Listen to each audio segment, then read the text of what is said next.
Hi hello నమస్తే welcome to our channel. Diabetes అనేది ఒక సైలెంట్ కిల్లర్ అని చెప్తూ ఉంటారు. ఈ రోజుల్లో అయితే ప్రతి ఇంట్లోనూ డయాబెటిక్ పేషెంట్స్ కనిపిస్తున్నారు. సో డయాబెటీస్ని కంట్రోల్ చేయాలంటే పనస గింజలతోటి చెక్ పెట్టచ్చు అంటున్నారు ప్రముఖ న్యాచురోపతి డాక్టర్ షగుప్తా గారు. అసలు ఇది ఎలా సాధ్యమవుతుంది అనుకుంటున్నారా? సో మేడంతో మాట్లాడి తెలుసుకుందాం. నమస్తే మేడం. నమస్తే. ఎలా ఉన్నారు?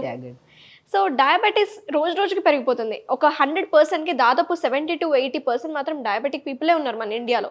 సో దానికి కారణాలు ఏంటో తెలుసుకుందాం ఫస్ట్. ఇది మెయిన్ లైఫ్ స్టైల్ డిజార్డర్ అండి. సో మనం అంటే డయాబెటిక్ అనేది హెరిడిటరీ కూడా మనకు మ్యాక్సిమం వస్తుంది. ఒక 50% మన ఫ్యామిలీస్లో ఎవరికైనా ఉంటే మాత్రం సో స్పెషల్లీ మనకు వచ్చే ఛాన్సెస్ చాలా వరకు ఉన్నాయి. కానీ మన లైఫ్ స్టైల్ని మనం మార్చుకొని రెగ్యులర్ యోగా చేసుకొని తొందర పడుకొని స్ట్రెస్ మేనేజ్మెంట్ చేసుకుంటూ ఉంటే డెఫినెట్గా అది మనకి ఎంత వయసు వచ్చినా రావడానికి ఛాన్సెస్ చాలా తక్కువ ఉన్నాయి. కానీ ఫ్యామిలీ హిస్టరీ కూడా ఉండట్లేదు ఈ మధ్య. ఫ్యామిలీ హిస్టరీ లేకపోయినా కూడా 70-80% ప్రతి ఇంట్లో ఆల్మోస్ట్ ఒక్కరైనా డయాబెటిక్ అయి ఉంటున్నారు. ఈ మధ్య యంగ్ జనరేషన్ వాళ్ళలో మరీ ఎక్కువ ఉన్నాయి. సో నేను మెయిన్లీ ఈ వీడియో చేయడానికి మెయిన్ కారణం ఏంటంటే రీసెంట్గా ఒక 35 years అబ్బాయి మా దగ్గరికి వచ్చాడు. సన్నగా అయిపోయారు తను బాడీలో చాలా చేంజెస్, ఆ గ్లో లేదు, బాడీలో కూడా చాలా నరాల బలహీనత. సో అంటే ఏంటి చేంజెస్ అని నేను అడిగితే రెగ్యులర్ నేను ఏదైతే తింటున్నాను అలాగే తింటున్నాను మ్యామ్ అంటే సిమ్టమ్స్ ఏమైనా ఉన్నాయంటే ఈ మధ్య చాలా బరువు తగ్గాను మేడం అన్నారు. సో నేను అడగడం ఏంటంటే డయాబెటిక్ టెస్ట్ చేయించుకున్నానంటే నాకు 32-34 years ఉన్నాయి, నాకు డయాబెటిక్ టెస్ట్ రావడానికి ఛాన్సెస్ ఉన్నాయంటే నేను చేయించుకోమన్నా. సో HbA1c అంటారు 3 months యావరేజ్ 10.5 ఉంది. అంటే 10.5 is more dangerous actually. So normal 5.8 అలా ఉంటుంది అనమాట. సో మోర్ దెన్ 10.5 అంటే చాలా ఎక్కువ ఉంటుంది. సో ఇమీడియట్గా నేను డయాబెటీస్ స్పెషలిస్ట్ దగ్గరికి పంపించి తర్వాత త్రూ డైట్లో చేసామన్నమాట. ఒక 3 months మానిటర్ చేసిన తర్వాత ఇప్పుడు వితౌట్ ఎనీ మెడిసిన్ లేకుండా తను మంచిగా సర్వైవ్ అవుతున్నారు లైఫ్ని. సో నేను చెప్పడానికి మెయిన్ కారణం ఏంటంటే కొన్ని సిమ్టమ్స్ అండి.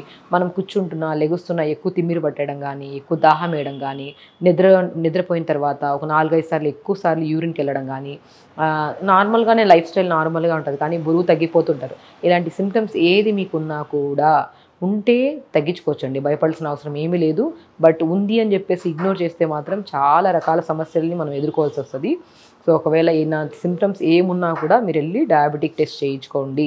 చేయించుకున్న తర్వాత ప్రీ డయాబెటిక్ స్టేజ్లో ఉంటే మాత్రం మనం ఈజీగా కంట్రోల్ చేయించుకోవచ్చు. ఒకవేళ హై డయాబెటిక్ లెవెల్స్లో ఉన్నా కూడా మన లైఫ్ స్టైల్లో రెగ్యులర్ యోగా చేసుకోవడం, తొందర పడుకోవడం, ఆహార నియమాల్లో మనం జాగ్రత్తలు తీసుకోవడం. దాంట్లో నేను ప్రీవియస్ వీడియోలో చాలా క్లియర్గా చెప్పాను అనిష. చిన్న మెంతికూర అని దొరుకుతుంది మనకి. చిన్న మెంతికూర ఎలా ఉంటుంది? సో దాంట్లో చిన్న ఆకు ఉంటుంది, దాంట్లో చిన్న మెంతికూర ఉంటుంది.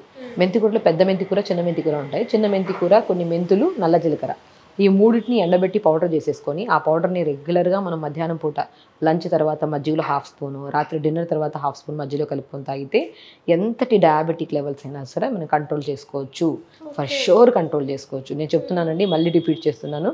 చిన్న మెంతికూర అయినా పర్లేదు, ఒకవేళ చిన్న మెంతికూర లేకపోతే పెద్ద మెంతికూర అయినా పర్లేదు. మెంతికూర తెప్పించుకోండి. కొన్ని మెంతులు అంటే మనం ఒక 100 grams అంత మెంతికూర తీసుకున్నాం అనుకంటే ఒక చిన్న కట్ అంత మెంతికూర తీసుకొని దాంట్లో 2 టేబుల్ స్పూన్ అంటే దగ్గర 25 grams అంత మన మెంతులు తీసుకొని దాంట్లో కూడా 25 grams అంత మన నల్ల జీలకర్ర. సో అవి తీసుకొని మూడింటిని మంచిగా డ్రై ఫ్రై చేసుకోవచ్చు, ఎండబెట్టేసుకొని పౌడర్ చేసేసుకొని ఆ పౌడర్ని మధ్యాహ్నం పూట మజ్జిగలో, సాయంత్రం పూట మజ్జిగలో కలుపుకొని తాగడం వల్ల ప్యాంక్రియాస్ స్టిమ్యులేషన్ ప్రాపర్గా అయ్యి డయాబెటిక్ని 100% కంట్రోల్ చేసుకోవచ్చు. ఒకవేళ మెడిసిన్స్ తీసుకుంటున్న వాళ్ళు కానీ, ఇన్సులిన్ తీసుకుంటున్న వాళ్ళు కానీ ఇది స్టార్ట్ చేసిన తర్వాత మనం రెగ్యులర్గా వీక్లీ వన్స్ పోస్ట్ ఎలా ఉంది, మనం తిన్న ముందు ఎంత ఉంది షుగర్ లెవెల్స్, తిన్న తర్వాత ఎలా ఉంది అని మనం మానిటర్ చేసుకుంటూ ఉంటే సో ఖచ్చితంగా షుగర్ లెవెల్స్ కంట్రోల్ అవుతున్న కొద్దీ ట్యాబ్లెట్ డోసేజ్ కూడా తగ్గించుకోవచ్చు. At the same time insulin కూడా మనం రాను యూనిట్స్ తగ్గించుకోవచ్చు. ఎన్ని రోజులు వాడాలంటారు? ఖచ్చితంగా ఈ చిన్న మెంతికూర, నల్ల జీలకర్ర, మెంతులు ఉన్నాయి కదా, ఆ పౌడర్ నేను 3 months వాడమంటాను. 3 monthsలో ఆటోమేటిక్గా అన్ని నార్మల్ అవుతాయండి లెవెల్స్. దాంతోపాటు ఆహార నియమాలు కూడా మనం జాగ్రత్తలు తీసుకోవాలి. అండ్ మన బ్రౌన్ రైస్ తీసుకోవచ్చు. మనం వైట్ రైస్ తినుకుంటే ఖచ్చితంగా మనకి బ్లడ్ షుగర్ లెవెల్స్ పెరిగిపోతాయి. సో కొంతమందిలో ఏంటంటే రెడ్ రైస్ కానీ హై లెవెల్స్లో ఉంటే ఎర్ర రైస్ అని ఉంటాయి, నవారా రైస్ అంటారు. అది కూడా డయాబెటిక్ని బాగా కంట్రోల్ చేస్తుంది. అయితే లంచ్లో బ్రౌన్ రైస్ తీసుకోండి, లేదంటే రెడ్ రైస్ తీసుకోండి. మార్నింగ్ బ్రేక్ఫాస్ట్ బార్లీని, రాగి పిండిని, జొన్న పిండిని, సజ్జ పిండిని తెప్పించి సమపాలంలో పౌడర్ చేసి పెట్టుకొని ఆ పౌడర్ని జావ రూపంలో తీసుకోండి, చాలా ఎఫెక్టివ్గా ఉంటుంది.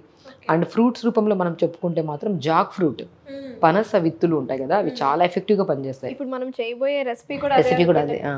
సో పనస విత్తులు చాలా ఎఫెక్టివ్గా పనిచేస్తారంటే, పనసకాయ మనం ఇప్పుడు ఉంటాయి కదా, ఈ పనసకాయని మనం మ్యాక్సిమం డయాబెటిక్ వాళ్ళు తినచ్చా తినకూడదు అనే కన్ఫ్యూజన్లో ఉంటారు.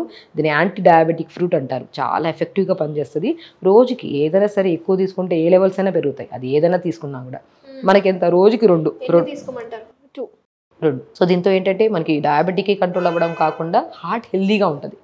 డయాబెటిక్ వచ్చింది, అది లెవెల్స్ ఫ్లక్చువేట్ అవుతున్నాయంటే ఫస్ట్ మోస్ట్ ప్రాబ్లమ్స్ వచ్చేది నరాల బలహీనత, మోకాళ్ళ నొప్పులు కానీ, జాయింట్ పెయిన్స్ కానీ, గ్యాస్ట్రిక్ ప్రాబ్లమ్ కానీ, డెఫినెట్గా తిమ్మిర్లు ఎక్కువ ఉంటాయి.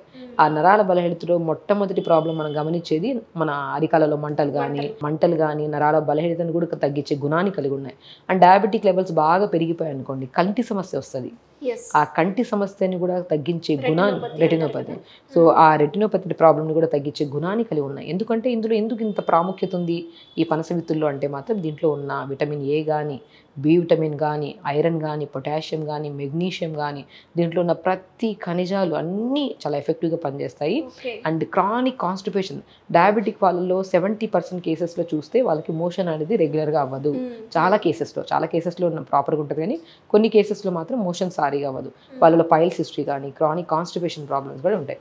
ఆ ప్రాబ్లమ్ని కూడా తగ్గించే గొప్ప అంటే అధిక లాభాలు కలిగి సింపుల్ ఫ్రూట్ ఏదైతే ఉందో అదే పనసకాయ అంటాను నేను. ఆ పనసకాయను మనం రెగ్యులర్గా పొద్దున్నే 2, సాయంత్రం 2 తీసుకోండి, చాలా ఎఫెక్టివ్గా పనిచేస్తుంది. మన ఫ్రూట్స్లో చాలా కన్ఫ్యూజన్ ఉంటుంది డయాబెటిక్ వాళ్ళు, ఏం తినాలి ఏం తినకూడదు అని చెప్పి. నేను ఏమంటానంటే స్పెషల్లీ జాక్ ఫ్రూట్ దొరికితే జాక్ ఫ్రూట్ టైంకి తీసుకోండి. అండ్ లేదంటే దానిమ్మ ఆకులు కూడా చాలా ఎఫెక్టివ్గా పనిచేస్తాయి, డయాబెటిక్ని కంట్రోల్ చేస్తాయి. బొప్పాయి కాయ కంట్రోల్ చేస్తుంది. అంటే కంట్రోలింగ్ అంటే మనం అన్ని తినేస్తూ ఉంటాం, అన్ని తినకూడదు. ఏవైతే మనకి తక్కువ తిన్న వెంటనే డైజెషన్ ఈజీగా అయిపోయి బ్లడ్ కింద షుగర్ కింద కన్వర్ట్ కాని ఫ్రూట్స్లో జాక్ ఫ్రూట్ ఒకటి, దానిమ్మకాయ ఒకటి, పపాయ ఒకటి, జామకాయ ఒకటి, ఇలాంటి ఫ్రూట్స్ స్పెషల్లీ మనం తీసుకోవచ్చు. సో దీన్ని మనం ఎలా ప్రిపేర్, ఈవెన్ నేను ఇప్పుడు చెప్పే డ్రింక్ ఏదైతే కషాయం లాగా ప్రిపేర్ చేస్తున్నాను దీన్ని చాలా ఎఫెక్టివ్గా. దీంట్లో లోపల విత్తనం, ఇప్పుడు మనం పనసకాయ లోపల విత్తనం ఉంటుంది చూడండి, చాలా మందికి తెలుసు పనసకాయ విత్తనం తీసుకుంటే దీంట్లో ఐరన్ ఎక్కువ ఉంటుంది అండ్ కంటి సమస్యలు రాకుండా కాపాడుతుంది, ప్రోటీన్ ఎక్కువ ఉంటుంది. కాబట్టి డయాబెటిక్ వాళ్ళు అధిక బరువుతో ఎవరైతే ఇబ్బంది పడుతున్నారో ఆ అధిక బరువును కూడా తగ్గించే గుణాన్ని కలిగి ఉంది పనస విత్తనం. సో దీంతో మనం ఇప్పుడు సూప్ ఎలా ప్రిపేర్ చేయాలి, ఎలా వాడాలనేది చూద్దాం. సో మనం ఏం చేస్తామంటే ఫస్ట్ కొద్దిగా వాటర్ అండి, 250 ml వాటర్ తీసేసుకోవాలి. సో ఒక 250 ml వాటర్ తీసుకోండి గిన్నెలో మాత్రం సో ఇప్పుడు మనం ఏం చేస్తాం, 350 ml వాటర్ తీసుకోవాలి, లేదంటే 250 ml వాటర్ తీసుకొని అందులో మెంతులు ఉంటాయి కదా, మెంతులు జస్ట్ ఒక ½ స్పూన్ అంత మెంతులు వేసేసుకోవాలి. మెంతులు వేసుకొని దాంట్లో కొద్దిగా జీలకర్ర వేసుకోవాలి. జీలకర్ర కూడా ఒక ½ స్పూన్ అంత జీలకర్ర వేసుకోండి. ఈ జీలకర్ర డైజెషన్కి చాలా యూజ్ అవుతుంది. అండ్ మెంతులు ఖచ్చితంగా, మెంతుల గురించి అందరికి తెలిసిందే, మెంతులు డయాబెటిక్ని కంట్రోల్ చేస్తుంది. అండ్ ఇందులో ఏంటంటే మోస్ట్ ఇంపార్టెంట్ పనస విత్తుల్ని మనం చిన్న చిన్న ముక్కలు కట్ చేసి వేస్తామండి. కాన్స్టిపేషన్ ప్రాబ్లం ఉన్నా, డయాబెటిక్ ప్రాబ్లం ఉన్నా, బీపీ ఉన్నా కూడా కంట్రోల్ చేసే గుణాన్ని కలిగి ఉంది. ఎందుకంటే దీంట్లో పొటాషియం కంటెంట్ ఎక్కువ ఉంది కాబట్టి. సో మన బాడీలో ఎప్పుడైతే సోడియం కంటెంట్ ఎక్కువ అయిపోతుందో అప్పుడే మనకి బీపీస్ రావడము, ఆ నరాలు మన ఆర్టరీస్ కొద్దిగా డ్యామేజ్ అవ్వడము, కణాలు డ్యామేజ్ అవ్వడం కూడా జరుగుతుంటుంది. ఇందులో పొటాషియం కంటెంట్ ఎక్కువ ఉంది కాబట్టి బాడీలో అధిక సోడియం పెరగకుండా కూడా మనల్ని కాపాడడానికి చాలా యూజ్ ఉందండి. జాక్ ఫ్రూట్ ప్రాముఖ్యత, అదే పనస విత్తుల్లో ప్రాముఖ్యత తెలియక వాడకపోని వాళ్ళు మాత్రం తెలుసుకొని ఖచ్చితంగా వాడతారని అనుకుంటున్నాను. సో మనం ఏం చేస్తాం, జీలకర్ర ఒకటి, మనం మెంతులు వేసేసాం. ఈ జాక్ ఫ్రూట్ని కూడా మామూలుగా చిన్న చిన్న ముక్కలు కట్ చేసేసుకోమంటాను నేను. సో మామూలుగా ఫ్రూట్ కూడా తినమంటాను, కానీ జాక్ ఫ్రూట్ ఇలా తీసుకోవడం వల్ల, ఈ కషాయం రూపంలో తీసుకోవడం వల్ల ఆస్తమా ప్రాబ్లం కూడా తగ్గుతుంది మనకి. ఆస్తమా ప్రాబ్లమ్స్ కానీ, బ్రీతింగ్ ఇష్యూస్ ఉన్నా కూడా మనకి తగ్గుతుంది. పొద్దున్నే ఎర్లీ మార్నింగ్ లేవగానే చాలా మందికి కఫము, దగ్గు ఎక్కువ వస్తూ ఉంటుంది. ఆ కఫాన్ని కూడా తగ్గిస్తుందండి ఇది. కఫాన్ని తగ్గి ఆస్తమా రావడానికి మెయిన్ కారణం ఏంటంటే కఫం ఎక్కువ అయిపోవడం. ఈ జాక్ ఫ్రూట్ని కూడా మనం కట్ చేసుకొని ఇలా వేసేసుకుంటాం. ఒకటి చాలు, ఒక విత్తుని కట్ చేసుకొని పీసెస్లా కట్ చేసుకొని వేసుకుంటే సరిపోతుంది. సో దీన్ని మనం వేసేసుకొని జస్ట్ ఒక గోల్డెన్ కలర్లో వాటర్ వస్తాయండి. ఈ గోల్డెన్ కలర్లో వాటర్ వస్తాయి ఎందుకంటే మెంతులు చేసాం, జీలకర్ర వేసాం, జాక్ ఫ్రూట్ కూడా వేసాం కాబట్టి. మన పనస విత్తులు పచ్చివైనా పర్లేదండి, వేసుకోవచ్చు, వగరు కలిగి ఉంటాయి కదా. సో దాంతో కూడా మంచిగా. సో ఇప్పుడు మనం విత్తనం ఉంటుంది కదా, విత్తనం ఇలా ఉంటుంది, విత్తనం లోపల ఇలా ప్లాస్టిక్ లాగా అనిపిస్తుంది అనమాట. ఇది వేయకూడదు, ఇది డైజెషన్ అవ్వదు తొందరగా. సో పనస విత్తుల్ని కూడా మనం మ్యాక్సిమం ఉడకబెట్టుకోమంటుంటాను. ఉడకబెట్టేసుకుంటే మనకు తొందరగా ఇది అయిపోతుంది అనమాట. సో మనం ఉడకబెట్టలేదు కాబట్టి డైరెక్ట్ కూడా వేసుకోవచ్చు. సో ఉడకబెట్టేసుకుంటే మెత్తగా ఉంటాయి, బాదం లాగా అయిపోతాయి. సో దీనిపైన కూడా ఒక లేయర్ ఉంటుంది చూడండి, ఈ వైట్ కలర్ లేయర్ లాగా. ఈ లేయర్ని కూడా రిమూవ్ చేయాలండి. ఈ లేయర్ని కూడా రిమూవ్ చేసేసి దీన్ని కొద్దిగా మనం బాయిల్ చేసుకోవచ్చు, లేదంటే వేడి చేసుకొని వేసుకోవచ్చు, లేదంటే ఇప్పుడు మనం కషాయం లాగా చేస్తున్నాం కదా, సూప్ లాగా చేస్తున్నాం కదా, సో దీంట్లో మనం దంచేసుకొని కూడా పౌడర్ వేసుకోవచ్చు. ఇలా మనం తీసేసేయాలండి. ఇది తీసేసుకొని దీన్ని మనం ఏం చేస్తామంటే దంచేసుకుంటాం. అంటే అది సూప్ లాగా ఉంటుంది కదా, మనం సూప్ని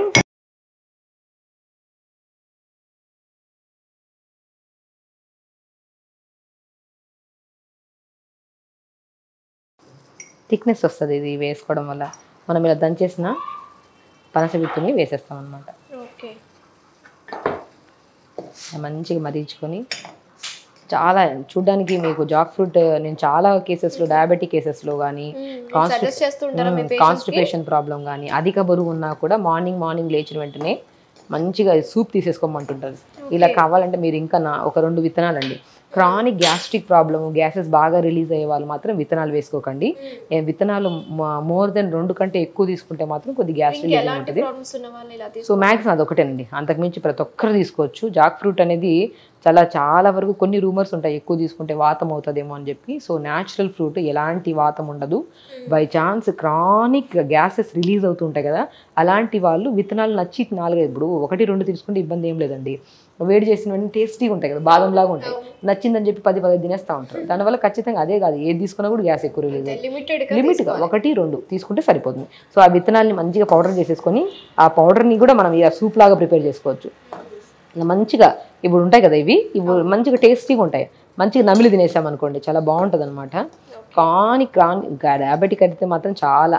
సో డయాబెటిక్ ఇది తీసుకుంటే కంట్రోల్ అయిపోతుందా, ఇంకేమైనా జాగ్రత్తలు తీసుకోవాలంటే ఇది తీసుకుంటే కంట్రోల్ అవ్వడమే కాదు. డయాబెటిక్ వాళ్ళు జనరల్గా చాలా మెడిసిన్స్ వాడుతూ ఉంటారు, అలాగే ఇన్సులిన్ మీద డిపెండ్ అయి ఉంటారు. అండ్ ఈ సూప్ తాగడం వల్ల వాళ్ళకి ఎన్ని రోజుల్లో నయం అవుతుందని చెప్పుకోవచ్చు? ఇది ఒక్కటే కాదండి, దీంతో పాటు మనం చాలా వరకు ఏం చేస్తామంటే కొద్దిగా ఆపేద్దాము. సో దీంతో పాటు మనం ఫుడ్ రూపంలో కూడా మీకు చెప్పినట్టు ఇది ఏంటంటే డైజెషన్ని బాగా ఇంప్రూవ్ చేస్తుంది. డైజెషన్ ఇంప్రూవ్ చేస్తుంది. మన బాడీలో ఏదైనా తిన్న వెంటనే అది బ్లడ్ కింద షుగర్ కింద కన్వర్ట్ అవ్వకుండా కూడా కాపాడడానికి చాలా యూస్ఫుల్ అనమాట. సో డయాబెటిక్ వాళ్ళు కొన్ని ఫ్రూట్స్ కానీ ప్రత్యేకంగా కొన్ని వెజిటేబుల్స్ కానీ అవాయిడ్ చేయాల్సినవి అట్లాంటివి ఏమైనా ఉంటాయా? స్పెషల్లీ నేనైతే వెజిటబుల్స్లో ఎలాంటివి అవాయిడ్ చేయొద్దంటానండి. ప్రతిదీ ప్రశాంతంగా తినండి. ఏదైనా సరే ఇప్పుడు బంగాళదుంప ఉంది, లేదంటే బెండకాయలు ఉన్నాయి, సొరకాయలు ఉన్నాయి, ఏదైనా సరే వారానికి ఒకసారి తింటాం కదా, వారం మొత్తం అయితే ఒకటే తిన్నాం కదా. ఏ వెజిటబుల్ అయినా సరే కంటిన్యూగా వద్దు, వారానికి ప్రతి వెజిటబుల్ రిపీట్ అవ్వాలి. సొరకాయ ఒక రోజు, బీరకాయ ఒక రోజు, బెండకాయ ఒక రోజు, మన ఇంకా ఇలా సంథింగ్ వెజిటబుల్స్ అన్నీ. సో దొండకాయ, ఆలుగడ్డ కూడా. సో ఏదైనా లిమిట్ అండి, ఒకటి ఏదైనా లిమిట్గా తీసుకోవచ్చు, ఏదైనా తీసుకోవచ్చు. కానీ ఇది తింటున్నా కూడా వాళ్ళ లైఫ్ స్టైల్ ఎలా ఉందో చూసుకోవాలి. ఈరోజు మంచిగా ప్రశాంతంగా వెజిటబుల్స్ తిన్నాము, సాయంత్రం వచ్చాక జంక్ ఫుడ్ ఏదో బజ్జీలు తినేసాము, లేదంటే సంథింగ్ ఏదైనా తినేసాము, ఏదో పిజ్జాలు బర్గర్ తినామంటే ఏం ప్రయోజనం ఉండదు. చీట్ డైట్ చేయకూడదు. ఖచ్చితంగా డయాబెటిక్ అన్న ఇంకా చాలా వరకు మెయింటెనెన్స్ చాలా ఇంపార్టెంట్. రెగ్యులర్గా లేచి యోగా చేసుకోవడం, మార్నింగ్ లేచిన తర్వాత ఇది ఒకవేళ జాక్ ఫ్రూట్ అనేది మనకి రెగ్యులర్గా దొరకదు కదా, పనస విత్తులు రెగ్యులర్గా దొరకవు. సో మనకి ఏమవుతాయి, మెంతికూర ఉంటుంది కదా, మెంతికూర డయాబెటిక్ కంట్రోల్ అవుతుంది. మన బెండకాయ కూడా డయాబెటిక్ని కంట్రోల్ చేస్తుంది. సో కాబట్టి దొండకాయ కూడా మన డయాబెటిక్ డెఫినెట్గా, నేను ప్రీవియస్ వీడియోలో దొండకాయ గురించి చాలా ఎక్స్ప్లెయిన్ చేశాను, అది డయాబెటిక్ని బాగా కంట్రోల్ చేస్తుందని. సో కాబట్టి సో మనకి పనస విత్తనాలు దొరకకపోతే పనసకాయ సీజన్ కాబట్టి తీసుకోమంటున్నారు. ఒకవేళ దొరకని పక్షాన మనం బెండకాయ వేసుకోవచ్చు. సేమ్ దీన్ని ఎలా వేసామో అలా వేసి మరిగించుకొని తాగొచ్చు పొద్దున్నే, లేదంటే దొండకాయ వేసుకొని తాగొచ్చు. సో ఇలాంటివి ఏమైనా తోటకూర కానీ మెంతికూర కానీ ఏదో ఒకటి వేసుకొని మరిగించుకొని పొద్దున్నే తాగే వాటర్ వల్ల అబ్జార్ప్షన్ కెపాసిటీ ఎక్కువ ఉంటుంది. కాబట్టి రెగ్యులర్గా ఇలా తీసుకోవడం వల్ల చాలా హెల్దీగా ఉండాలండి. ఫస్ట్ ఆఫ్ ఆల్ మార్నింగ్ లేచిన వెంటనే 1 లీటర్ వాటర్ తాగి మోషన్కి వెళ్ళిపోవడము అలా అలవాటు చేసుకోకండి. లేచిన వెంటనే అస్సలు ఏ వాటర్ తాగకుండా కూడా డైరెక్ట్ వెళ్ళి మోషన్, అది అలవాటు చేసుకుంటే రెగ్యులర్ లేచిన వెంటనే మోషన్కి వెళ్ళిపోతాం మనం. హెల్దీ లైఫ్ స్టైల్ యోగా చేసుకోవాలి. దాని తర్వాత మంచిగా ఇలా సూప్ లాగా ప్రిపేర్ చేసుకొని కానీ, జావలాగా కానీ, లేదంటే ఏదైనా జావ చేస్తామా, ఏదైనా జావ, రాగి జావ కానీ, జొన్న జావ కానీ చేసుకున్నప్పుడు జాక్ ఫ్రూట్ని చిన్న చిన్న ముక్కలు కట్ చేసి వేసుకొని జావలు తీసుకోండి, చాలా టేస్టీగా ఉంటుంది. సో అలాగే ఏదో ఆకుకూర కానీ ఏదైనా యాడ్ చేసుకొని తీసుకుంటూ లంచ్లో మంచిగా సమపాలంలో మనం బ్రౌన్ రైస్ కానీ రెడ్ రైస్ కానీ తీసుకుంటాం. డిన్నర్ కూడా తొందర చేయాలి. మనం పడుకోవడానికి 3 hours ముందే తినేసేయాలి ఫుడ్ ఏదైనా సరే. పడుకోవడానికి ½ an hour ముందు తింటా ఉంటారు, అప్పుడు షుగర్ లెవెల్స్ ఎందుకు పెరగవు? డెఫినెట్గా పెరుగుతాయి. మరి మధ్యాహ్నం పూట కూడా తినేసిన తర్వాత పడుకోవద్దు, అది కూడా ప్రాబ్లమే అండి. ఏదైనా అండి ఒకటండి, మన లైఫ్ స్టైల్కి అది విరుద్ధం. దానివల్ల ఇప్పుడు ఏదో వీడియో చూసి నేర్చుకోవడమే కాకుండా మనకు తెలుసు మన శరీర తత్వం ఏంటి, మన శరీరంలో ఏ సమస్య వస్తుంది, ఏ సమస్యకి ఏ పరిష్కారం అనేది ప్రతి శరీర అవయవాలని బట్టి తెలుస్తూ ఉంటుంది. అవును. సొంత బాడీ చెప్తూ ఉంటుంది. డయాబెటిక్ వచ్చింది అనుకోండి, సిమ్టమ్స్ మన బాడీ చెప్తూనే ఉంటుంది. సన్నగా అయిపోవడం కానీ, నీరసం అయిపోవడం కానీ, అలాంటి సిమ్టమ్స్ మనం కనుక్కొని టెస్టులు చేయించుకొని డాక్టర్ దగ్గర అప్రోచ్ అవ్వడంలో తప్పులేదు. ఆ సమస్య పెద్దగా అయిన తర్వాత డాక్టర్ దగ్గరికి వెళ్తే ఇన్సులిన్ పెట్టేశారనుకోండి, అయ్యో అని బాధపడుతుంటాం. సో ఏదైనా సరే సమస్య వచ్చినప్పుడు శరీర ప్రతి అవయవం తెలియజేస్తుంది.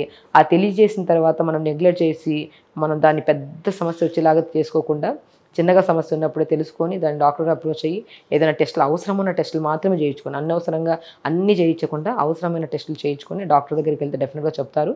సో వెళ్ళి చేయించుకొని ప్రాపర్గా డైట్ ఫాలో అయితే ఖచ్చితంగా డయాబెటిక్కే కాదు, ఎన్నో రకాల క్యాన్సర్స్ని కూడా క్యూర్ చేసుకోవచ్చు, హెల్దీగా కంట్రోల్ చేసుకోవచ్చు. మనం హెల్దీ హ్యాబిట్స్ ప్రాపర్గా ఉంటే. ఒకరోజు చేసి 2 రోజులు ఆపేస్తే మాత్రం ఏ సమస్య అనేది ఖచ్చితంగా తగ్గదండి. దయచేసి హెల్దీగా ఉండి హెల్దీ హ్యాబిట్స్ని మెయింటైన్ చేస్తే ఖచ్చితంగా తగ్గుతుంది అనమాట. Very nice. దీన్ని ఒకసారి మనం సర్వింగ్ గ్లాస్లోకి తీసుకుందామండి. సో ఇలా మనం ప్రిపేర్ చేసుకున్న దాన్ని ఒక చిన్న గిన్నెలో కానీ ఒక గ్లాస్లో కానీ తీసేసుకోవాలి. ఇలా మంచిగా ఇలా మెంతులు అన్నీ మనం వేసేసాం కదా.